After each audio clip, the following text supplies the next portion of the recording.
चलिए गाइस बात करते हैं सुजलोन एनर्जी लिमिटेड की। क्या है बड़ी खबर, कौन कौन सी वो बातें हैं जो अब निकल के सामने आ रही हैं, और सबसे इम्पोर्टेंट और सबसे ज़रूरी, अगर आप सुजलोन एनर्जी को अभी देखेंगे तो लगभग 7% हमें तेजी के साथ बढ़ता हुआ नजर आया है। तो इस ग्रोथ के पीछे का रीज़न क्या है, कौन सी वो न्यूज़ है जो अब हमें ध्यान में रखकर चलनी है। सबसे पहले मैं आपके सामने एक इम्पोर्टेंट बात रखूंगा। जो इंडिया में क्लीन एनर्जी सेक्टर है उसमें इन्वेस्टमेंट तेजी से बढ़ रहा है। अभी एक रिपोर्ट निकल के सामने आ रही है कि 2025 में इस सेक्टर में जो इन्वेस्टमेंट है वो डबल होने वाली है। यानी ये जो साल चल रहा है इसमें इन्वेस्टमेंट कौन से सेक्टर में, वो है क्लीन एनर्जी सेक्टर। बताया ऐसा जा रहा है $32 बिलियन तक ये जो इन्वेस्टमेंट है पहुंच सकती है, जिसका फायदा हर रिन्यूएबल एनर्जी कंपनी को होने वाला है और सुजलोन एनर्जी को भी होगा, क्योंकि ये विंड एनर्जी सेक्टर से बिलोंग करती है। और कह सकते हैं विंड एनर्जी सेक्टर से बिलोंग ही नहीं करती बल्कि उसका एक बड़ा प्लेयर भी है। सिर्फ इतनी ही अपडेट नहीं है, अभी हाल ही के दिनों में आपने नोटिस भी किया होगा कि सुजलोन एनर्जी ने एक एमओयू साइन किया है।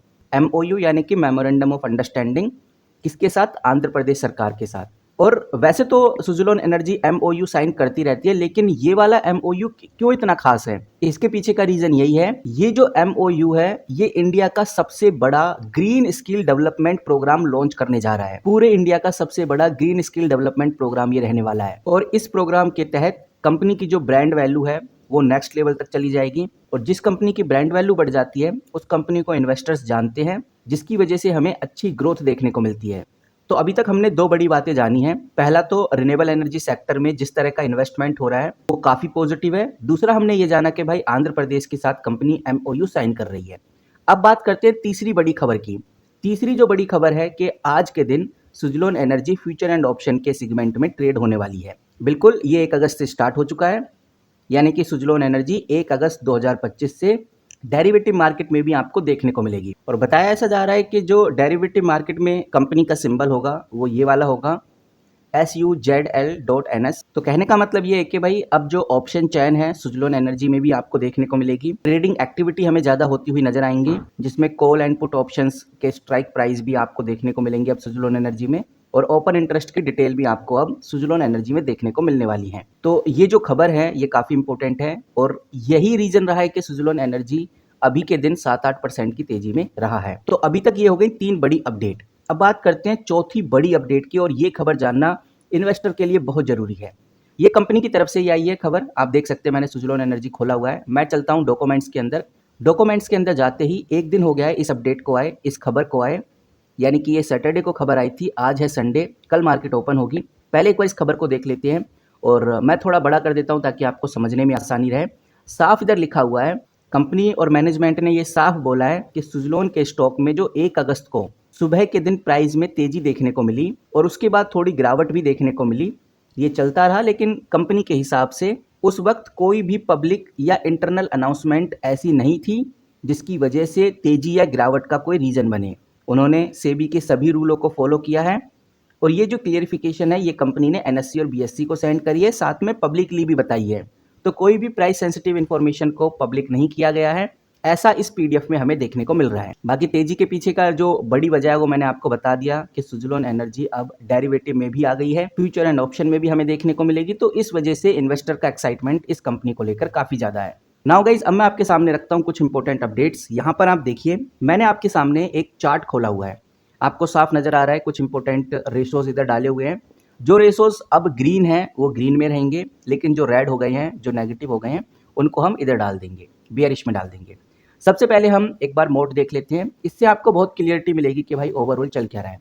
देखो, मोड की अगर हम बात करें, सुजलोन एनर्जी में एक बड़ा मोड आ चुका है जब से गवर्नमेंट की पॉलिसी आई है।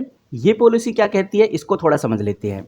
यहाँ पर आपको देखने को मिल रहा है ALMM, यानी कि approved list of model and manufacturers. कहने का मतलब ये है कि सरकार ने एक पॉलिसी निकाली है। इस पॉलिसी के तहत विंड टरबाइन के लिए कुछ कंपोनेंट्स जैसे ब्लेड हो गए, विंड टरबाइन के जो ब्लेड्स होते हैं, टावर हो गया, गियर बॉक्स हो गया, जनरेटर्स हो गया, या बेयरिंग्स हो गए, सिर्फ ALMM कंपनी से ही लेने का रूल बना दिया है। यानी कि ये पॉलिसी बना दी है, जो कंपनी ALMM में लिस्टेड है तो दूसरी कंपनी विंड टरबाइन के कंपोनेंट्स ऐसी कंपनी से ही परचेज कर सकती हैं।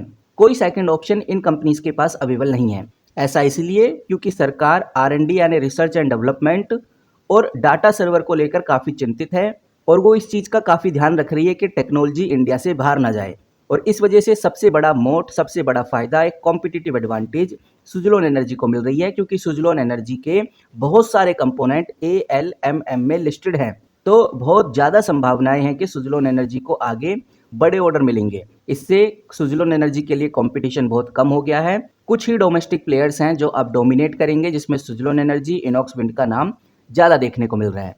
और एक लार्जेस्ट विंड टरबाइन सेक्टर की जो कंपनी है वो आज के टाइम पे सुजलोन एनर्जी है। तो इसी वजह से ये जो मोट है कंपनी में अच्छा खासा है, अच्छी खासी कॉम्पिटिटिव एडवांटेज कंपनी लेकर चल रही है। कंपनी के क्वार्टरली रिजल्ट भी अब जल्द ही आने वाले हैं, उसके ऊपर भी चर्चा करेंगे, लेकिन उससे पहले हम देख लेते हैं कि कंपनी की सेल ग्रोथ कैसी चल रही है। कहने का मतलब 5 साल में कंपनी सेल ग्रोथ किस लेवल तक ले आई है। यहाँ पर अगर आप कंपनी की 5 साल की सेल ग्रोथ देखोगे तो 29.6% आपको देखने को मिलेगी, जो कि ओवरऑल काफी अच्छा है, और इसीलिए इस पॉइंट को भी हम पॉजिटिव में ही रखेंगे। नाउ अब बात करते हैं ऑपरेटिंग प्रॉफिट की। ऑपरेटिंग प्रॉफिट को जानने के लिए हमें कंपनी के क्वार्टरली रिजल्ट्स को देखना होगा, और यहाँ पर आप देखिए कंपनी का जो ऑपरेटिंग प्रॉफिट है पहले 217 करोड़ हुआ करता था, फिर धीरे धीरे बढ़ते बढ़ते 248 करोड़ पे आया, 300 करोड़ से भी ऊपर चला गया, 370 करोड़ पे आया, फिर थोड़ा डिक्रीज हुआ, लेकिन उसके बाद यानी दिसंबर 2024 में 500 करोड़ चला गया, मार्च 2025 में ये 693 करोड़ चला गया। अब जो लेटेस्ट क्वार्टरली रिजल्ट आएगा जून 2025 का आएगा, और जिस स्पीड से कंपनी अपने ऑपरेटिंग प्रॉफिट को ग्रो कर रही है, तो अनुमान लगा सकते हैं कि जो ये जून आएगा इसमें भी ऑपरेटिंग प्रॉफिट पॉजिटिव ही होंगे। लेकिन फिलहाल अभी पुराने रिकॉर्ड के हिसाब से कंपनी का ऑपरेटिंग प्रॉफिट पॉजिटिव ही नजर आ रहा है। नाउ अब बात कर लेते हैं कर्ज की, कि कंपनी के ऊपर कितना कर्ज है। अभी तक कोई भी जो रेशियो है वो नेगेटिव में गया नहीं है, यानी इस तरफ गया नहीं है। अब कर्ज को भी देख लेते हैं, तो यहाँ पर आप देखिए जो कंपनी के ऊपर डेट है आज के टाइम पे 323 करोड़ का है। बहुत कम कर्ज है, क्योंकि डेट टू इक्विटी 0.05 चला गया है। ओवरऑल कह सकते हैं कि कंपनी ऑलमोस्ट कर्ज फ्री है। ऐसा नहीं बोलेंगे कि कर्ज जीरो है, लेकिन हाँ बहुत ही ना के बराबर कर्ज है, ऐसा कह सकते हैं। तो ये जो डेट वाला रेशियो है ये भी कंपनी का हमें पॉजिटिव ही नजर आ रहा है, इसको भी रेड में रखने की जरूरत नहीं है। नाउ बात करते हैं रिजर्व की। रिजर्व यानी कि कंपनी ने कितना पैसा बनाकर रखा हुआ है बैंक में, कितना सिक्योर अमाउंट है कंपनी का जो मुसीबत में काम आ सके, इसको देखने के लिए हम बैलेंस शीट पे आ गए हैं। अगर आप पहले का नोटिस करोगे तो कंपनी का रिजर्व हमेशा माइनस में रहता था। इनफैक्ट एक बार तो 8,000 करोड़ रिजर्व माइनस में चला गया, उसके बाद 9,000 करोड़ तक रिजर्व माइनस में गया, और मार्च 2020 में हद पार रिजर्व लगभग 12,000 करोड़ माइनस में चला गया। फिर कंपनी ने धीरे धीरे अपने रिजर्व को कम करती गई, पॉजिटिव की तरफ बढ़ाती गई, और आज के दिन कंपनी के पास जो रिजर्व है 3,000 करोड़ का है। हालांकि ये कंपनी के मार्केट कैप के हिसाब से बहुत कम है, क्योंकि कंपनी का जो मार्केट कैप है लगभग 92,000 करोड़ का है, और 92,000 करोड़ की कंपनी के ऊपर अगर 3,000 करोड़ का ही रिजर्व है तो बहुत कम माना जाता है। बट कंपनी का रिकॉर्ड अगर उठाकर देखें पुराना, उस हिसाब से कंपनी अपने रिजर्व को कंटिन्यू बढ़ा रही है, जो कि एक पॉजिटिव साइन है। इसीलिए रिजर्व को भी ग्रीन में रखने की कोई ज़रूरत नहीं। अब बात करते हैं फ्री कैश फ्लो की।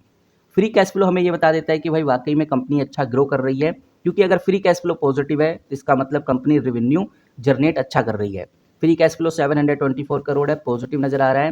हालांकि कंपनी डिविडेंड प्रोवाइड नहीं करती, बट फ्री कैश फ्लो अभी कंपनी के पास पॉजिटिव है, इसीलिए ये रेशो भी ग्रीन में ही जाएगा, या हम बोले रेशो भी ग्रीन में ही रखा रहेगा। नाउ अब बात करते हैं डिविडेंड यील्ड की।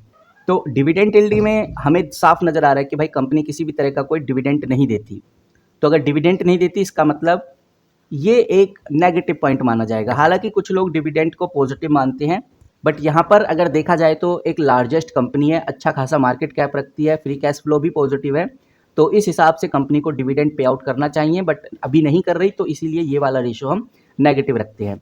अगर हम बात करें फिक्स एसेट्स की, तो एसेट्स कंपनी के पास कितने हैं जो कि भविष्य में कंपनी को अच्छी ग्रोथ दिलाएंगे। तो फिक्स एसेट्स के लिए मैं फिर से बैलेंस शीट पे चलता हूँ, और यहाँ पर आप देखिए जो कंपनी का फिक्स एसेट्स है पहले अच्छा खासा हुआ करता था, 13,000 करोड़ के आसपास का फिक्स एसेट था, लेकिन अब वो फिक्स एसेट्स कम हो गया। बट कुछ सालों से कंपनी अपने फिक्स एसेट्स पे काम कर रही है, और फिक्स एसेट्स अब हमें इंक्रीज होता हुआ नजर आ रहा है, क्योंकि हम देख पा रहे हैं कि मार्च 2023 में फिक्स एसेट्स 866 करोड़ था, मार्च 2024 में ये 886 करोड़ हुआ, लेकिन मार्च 2025 में ये 1780 करोड़ हुआ। तो फिक्स एसेट्स धीरे धीरे बढ़ रहा है, लेकिन इससे पहले का जो फिक्स एसेट्स था वो काफ़ी ज़्यादा था। उस टाइम कंपनी के पास रिजर्व नहीं थे, लेकिन उस टाइम कंपनी के पास एसेट्स थे, तो कंपनी ने अपने एसेट्स को सेल करके अपने कर्ज को कम किया, जिससे धीरे धीरे रिजर्व भी बढ़ रहा है, और अब कंपनी अपने फिक्स एसेट्स को भी वापस इंप्रूव कर रही है। तो इस रेशो को वैसे तो हम न्यूट्रल ही रखेंगे, लेकिन न्यूट्रल है तो पॉजिटिव में डाला जाएगा, और एसेट्स कितने भी हों बस होने चाहिए, इसका मतलब ये पॉजिटिव है। नाउ बात करते हैं पाइट्रोसिक स्कोर की। पाइट्रोसिक स्कोर देखने के लिए मैं आ चुका हूँ इधर मनी कंट्रोल पे। मैंने इधर सुजलोन एनर्जी खोला हुआ है और मैं थोड़ा नीचे चलूंगा तो मुझे देखने को मिलेगा बहुत सारे इंपॉर्टेंट रेशोज, लेकिन जो सबसे ज़रूरी है अभी के टाइम पे वो है पाइट्रोसिक स्कोर, और पाइट्रोसिक स्कोर 4 है। और इधर से हमें आइडिया लग जाता है ये कंपनी फाइनेंशियली थोड़ी वीक चल रही है, तो इस वजह से पाइट्रोसिक स्कोर को भी हम नेगेटिव में ही रखेंगे। अब बात करते हैं शेयर होल्डिंग पैटर्न की, जहां हमें ये पता चलेगा कि एफआईआई, डीआईआई और म्यूचुअल फंड्स कितने परसेंट में इस कंपनी में इन्वेस्टेड है। अगर उनका परसेंटेज 50% के आसपास होगा या उससे ज़्यादा होगा तो ये अच्छा सिंबल माना जाएगा। और यहाँ पर आप देखिए लेटेस्ट शेयर होल्डिंग पैटर्न आ चुका है जून 2025 का। हालांकि जून 2025 के क्वार्टरली रिजल्ट नहीं आए, बट शेयर होल्डिंग पैटर्न आ चुका है। इसमें प्रमोटर देखोगे तो 11% ही है, बहुत कम है। लेकिन एफआईआई अगर आप देखोगे तो 23% देखने को मिलेगा, डीआईआई 10% के आसपास देखने को मिलेगा। सबको टोटल कर दिया जाए लगभग 45% या 46% के आसपास आपको प्रमोटर, एफआईआई और डीआईआई देखने को मिलेंगे। ओवरऑल पब्लिक ज़्यादा इन्वेस्टेड है 55% इस कंपनी में। तो नंबर ऑफ मैनेजमेंट और number of public percentage wise काफ़ी डिफरेंस है, और पब्लिक ज़्यादा इन्वेस्टेड है ऐसा हम कह सकते हैं, जिसकी वजह से शेयर होल्डिंग पैटर्न एक नेगेटिव पोजीशन रिप्रेजेंट करता है। मैंने जैसा बोला था कि भाई शेयर होल्डिंग पैटर्न 50% से अबव होना चाहिए, जिसमें एफआईआई, डीआईआई और प्रमोटर्स का प्लस करके हो। ऐसा हो नहीं रहा और इसीलिए हम इसको नेगेटिव रखेंगे। इसके पीछे का रीज़न ये है कि अगर एफआईआई, डीआईआई ज़्यादा इन्वेस्टेड नहीं होते तो हलचल हमें बहुत कम देखने को मिलती है। अगर कोई बड़ा शार्क इस कंपनी में है या नहीं उसको समझ लेते हैं। इसके लिए मैं फिर से मनी कंट्रोल का यूज़ करूंगा, और यहाँ पर मुझे फिलहाल अभी तक तो कोई ऐसी अपडेट देखने को नहीं मिली बिग शार्क को लेकर, तो हम कह सकते हैं कि सुजलोन एनर्जी में कोई भी बिग शार्क नहीं है। नाउ अब आ जाते हैं अगले पॉइंट यानी कि शॉर्ट एनालिसिस की। और शॉर्ट एनालिसिस के लिए मैं मनी कंट्रोल का यूज करूंगा, और यहाँ पर आप देखिए कंपनी में 8 स्ट्रेंथ हैं, 3 वीकनेस हैं, 1 अपॉर्चुनिटीज हैं और 3 थ्रेड है। तो ओवरऑल शॉर्ट एनालिसिस एवरेज है, बहुत अच्छा नहीं है लेकिन बहुत नेगेटिव भी नहीं है। इसीलिए शॉर्ट एनालिसिस को हम नेगेटिव में रखेंगे, क्योंकि एक एवरेज है, बहुत ज़्यादा अच्छा नहीं है। फेयर वैल्यू की बात करते हैं, क्या वाकई में आज हमें ये फेयर वैल्यू में मिल रहा है या नहीं। नाउ अब बात करते हैं फेयर वैल्यू की, क्या वाकई में सुजलोन एनर्जी हमें एक अच्छे खासे प्राइस पॉइंट पे मिल रहा है या फिर नहीं। तो वैल्यूएशन चेक करने के लिए हम कंपनी का पीई देख लेते हैं, और पीई आप देखिए 44 के आसपास देखने को मिलेगा, जो दिखाता है कि आज के टाइम पे जो 67 रुपीज़ पे सुजलोन एनर्जी मिल रहा है ये भी थोड़ा महंगा है, ये भी ओवर प्राइस है, क्योंकि पीई 44 है। नाउ एक बार सेक्टर का पीई भी देख लेते हैं, फिर कंपैरिजन करेंगे सेक्टर के पीई से और सुजलोन एनर्जी के पीई से। तो सेक्टर का पीई देखने के लिए मैं फिर से मनी कंट्रोल पे आ गया हूं, और यहां पर आप देखिए सेक्टर का जो पीई है वो है 53, यानी कि सेक्टर के पीई से सुजलोन एनर्जी का पीई कम है।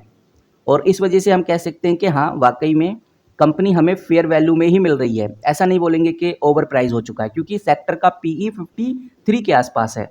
अब बात करते हैं रिटर्न ऑन इक्विटी की और अर्निंग पर शेयर की। अगर आप कंपनी का रिटर्न ऑन इक्विटी देखेंगे तो 41% है, काफ़ी पॉजिटिव है, जिसकी वजह से अर्निंग पर शेयर 1.53 निकल के आता है, यानी 1 रुपये 1.5 रुपये के आसपास हमें देखने को मिलता है। हम कह सकते हैं कि 67 रुपीज़ के आसपास का एक स्टॉक पड़ता है, जिसमें एक शेयर के ऊपर अर्निंग होती है 1 रुपीज़ 53 पैसे के आसपास। तो ओवरऑल ये दोनों बातें पॉजिटिव हैं, इसीलिए हम इसको भी ग्रीन में रखते हैं। तो गाइज ये है नेगेटिव और पॉजिटिव रेशोज, जिसमें ज़्यादातर हमें पॉजिटिविटी देखने को मिल रही है। नेगेटिव की अगर हम बात करें तो डिविडेंड को लेकर कुछ लोग डिविडेंड को पॉजिटिव मानते हैं, कुछ लोग नेगेटिव मानते हैं। बात करें पाइट्रोसिक को लेकर, कंपनी फाइनेंशियली थोड़ी वीक है लेकिन धीरे धीरे बदलाव कर रही है, तो ये भी ठीक हो जाएगा। शेयर होल्डिंग पैटर्न भी हमें बदलता हुआ नजर आ रहा है। बिग शार्क भी हमें, अगर कंपनी अच्छा परफॉर्म करेगी तो बिग शार्क भी हमें आगे देखने को मिलेंगे, और शॉर्ट एनालिसिस भी बदल जाएगा अगर कंपनी की परफॉर्मेंस सुधरती है तो। और कंपनी की परफॉर्मेंस सुधरेगी अपने कॉम्पिटिटिव एडवांटेज से, अपनी सेल ग्रोथ से, अपने फिक्स एसेट से, अपने कर्ज को कम करके, रिजर्व को सेव करके और फ्री कैश फ्लो इंप्रूव करके, और वो चीज़ सुजलोन एनर्जी इधर कर पा रही है। तो ओवरऑल गाइज यही अपडेट है। आई होप आपको छोटी सी वैल्यूबल इन्फॉर्मेशन पसंद आई होगी। मिलते हैं किसी नई वीडियो के साथ, तब तक के लिए take care and good bye.